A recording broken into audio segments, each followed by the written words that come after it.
السلام علیکم۔ آج بدھ ہے، جنوری کی 24 تاریخ۔ پاکستان میں اس وقت شام کے 7، بھارت میں 7:30، اور یہاں ہمارے اسٹوڈیوز کی گھڑیوں میں صبح کے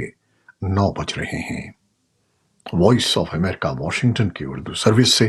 میں ہوں خالد حمید، خبروں کے ایک بلیٹن کے ساتھ۔ پاکستان میں 8 فروری کو ہونے والے عام انتخابات کے لیے ملک کی بڑی سیاسی جماعتوں پاکستان مسلم لیگ نون اور پاکستان پیپلز پارٹی PPP کی جانب سے انتخابی جلسوں کا آغاز کر دیا گیا ہے،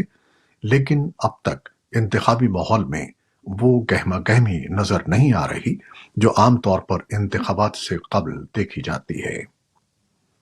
پاکستان تحریک انصاف کے قائد عمران خان جیل میں ہیں اور پارٹی کے قائم مقام چیئرمین کہتے ہیں کہ ان کی جماعت کو انتخابی مہم چلانے میں کئی مشکلات کا سامنا ہے۔ پاکستان میں پارلیمنٹ انتخابی نظام کی مضبوطی اور مقامی حکومتوں کے حوالے سے کام کرنے والے غیر سرکاری ادارے free and fair election network FAFEN کے نمائندے رشید چودھری کہتے ہیں کہ سرد موسم اور سیاسی جماعتوں کی جانب سے امیدواروں کے چناؤ میں تاخیر انتخابی گہما گہمی میں کمی کی وجوہات ہو سکتی ہیں، لیکن ایک وجہ یہ بھی ہے کہ سیاسی جماعتوں نے سوشل میڈیا پر انحصار بڑھا دیا ہے۔ پاکستان میں ہونے والے عام انتخابات میں 2 ہفتے کا وقت رہ گیا ہے۔ پاکستان کے صوبے پنجاب میں گزشتہ 24 گھنٹوں کے دوران 12 بچے نیمونیا کے مرض میں مبتلا ہو کر چل بسے ہیں۔ سرکاری میڈیا کے اعداد و شمار کے مطابق رواں سال موسم سرما میں پنجاب میں نیمونیا سے ہونے والی اموات 200 سے تجاوز کر گئی ہیں، جبکہ صوبہ پنجاب کے محکمہ صحت کے مطابق گزشتہ 24 گھنٹوں میں صوبے میں رپورٹ ہونے والے 190 کیسز میں سے لاہور میں نیمونیا کے 75 کیس رپورٹ ہوئے ہیں۔ ماہرین کا کہنا ہے کہ نیمونیا کے بڑھتے ہوئے کیسوں کی بڑی وجہ موسم سرما میں فضائی آلودگی کی وجہ سے پیدا ہونے والی اسموگ اور سردی کی شدت میں اضافہ ہے۔ امریکہ میں نومبر کے صدارتی انتخابات کے لیے نامزدگی کی دوڑ میں شامل ریپبلکن امیدوار سابق صدر ڈونلڈ ٹرمپ نے ایک اور اہم کامیابی حاصل کر لی ہے۔ ٹرمپ نے منگل کو ریاست نیو ہیمپشائر میں ریپبلکن پرائمری مقابلے میں مد مقابل نکی ہیلی کو شکست دے کر پارٹی میں اپنی پوزیشن مستحکم کر لی ہے۔ نیو ہیمپشائر پرائمری میں شکست کے باوجود نکی ہیلی نے صدارتی نامزدگی کی دوڑ میں رہنے کا اعلان کیا ہے۔ صدر جو بائیڈن نے کہا ہے کہ نیو ہیمپشائر کے ابتدائی نتائج سے یہ واضح ہو گیا ہے کہ وہ سن 2024 کے صدارتی انتخابات میں اپنے سن 2020 کے حریف ڈونلڈ ٹرمپ کا مقابلہ کریں گے۔ امریکی وزیر خارجہ اینٹنی بلنکن نے نائجیریا کے دارالحکومت ابوجا میں نامہ نگاروں سے باتیں کرتے ہوئے کہا ہے کہ غزہ کی پٹی میں جنگ کے بعد گورنرز کے معاملات کے بارے میں پائیدار منصوبہ بندی کرنے سے قبل بعض عبوری انتظامات کی ضرورت ہے، جس سے حماس کے ساتھ اکتوبر جیسے حملے دوبارہ نہ ہو سکیں۔ انہوں نے کہا کہ ہم غزہ کی علاقائی سالمیت اور کئی دیگر اہم اصولوں کو برقرار رکھنے کے بارے میں بالکل واضح رہے ہیں، جن میں فلسطینی گورننس بھی شامل ہے۔ غزہ میں کسی بھی علاقائی تبدیلی کے خلاف واشنگٹن کی مخالفت کو دہرانے کے ساتھ بلنکن نے یہ بھی کہا کہ یہ مکمل طور پر مناسب ہے کہ جاری جنگ میں بے گھر ہونے والے اسرائیلیوں کی وطن واپسی کے لیے بھی منصوبے بنائے جائیں۔ غزہ کے مستقبل کے بارے میں اسرائیل کی حکومت اور امریکہ اور عرب اتحادیوں کے درمیان اختلافات ہیں۔ وائٹ ہاؤس نے کہا ہے کہ مشرق وسطیٰ میں امریکہ کے سفیر بریٹ میکرک مصر میں ہیں تاکہ مصری رہنماؤں سے اسرائیل اور حماس کے درمیان ایک عارضی جنگ بندی کے بارے میں بات کر سکیں۔ امریکی قومی سلامتی کے ترجمان جان کربی نے واشنگٹن میں بتایا کہ امریکی سفیر اسرائیلی یرغمالیوں کی رہائی کے ایک اور معاہدے پر بات کر رہے ہیں جو ممکنہ طور پر جنگ میں کچھ عرصے کا وقفہ کروا سکے۔ میکرک کا مصر کا دورہ ایسے میں ہو رہا ہے جب اسرائیل حماس لڑائی بند کروانے کی بات چیت میں تیزی آ گئی ہے۔ منگل کو ایک مصری عہدیدار نے ایسوسی ایٹڈ پریس کو بتایا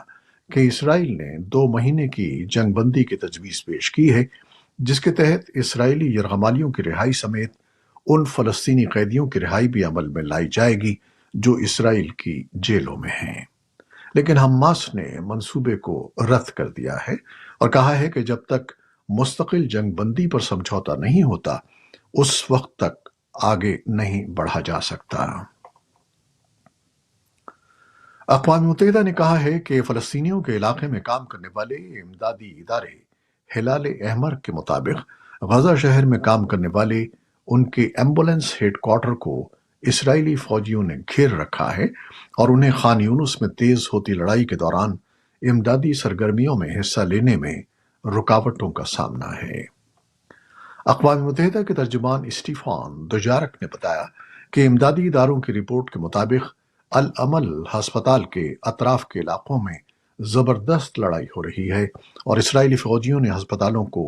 چاروں طرف سے گھیر رکھا ہے۔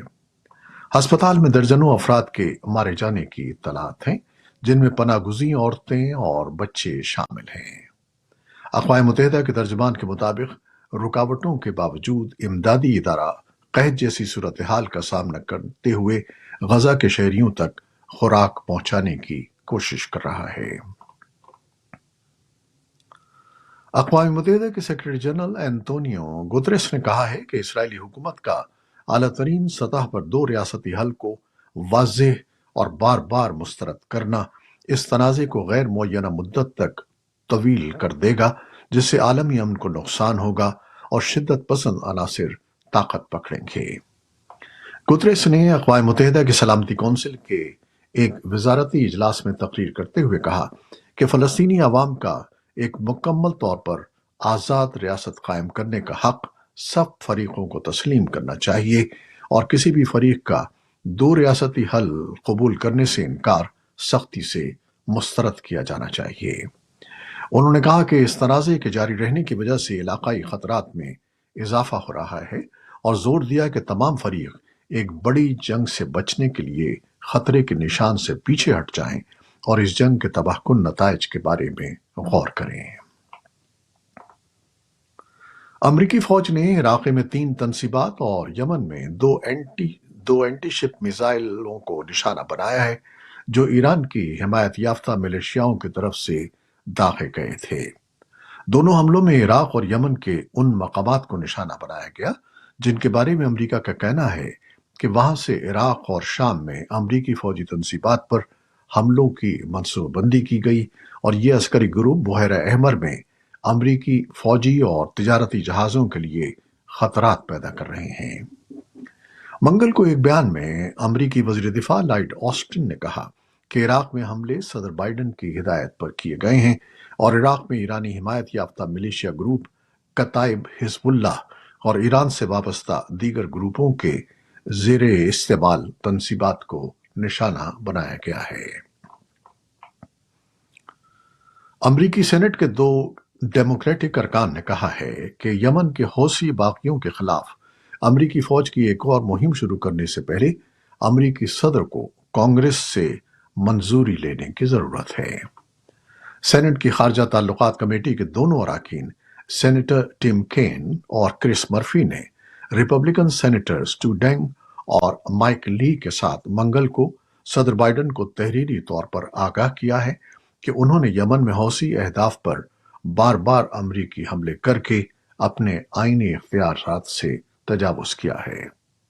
بائیڈن انتظامیہ یمن کے حوثی عسکریت پسند گروپ کی طرف سے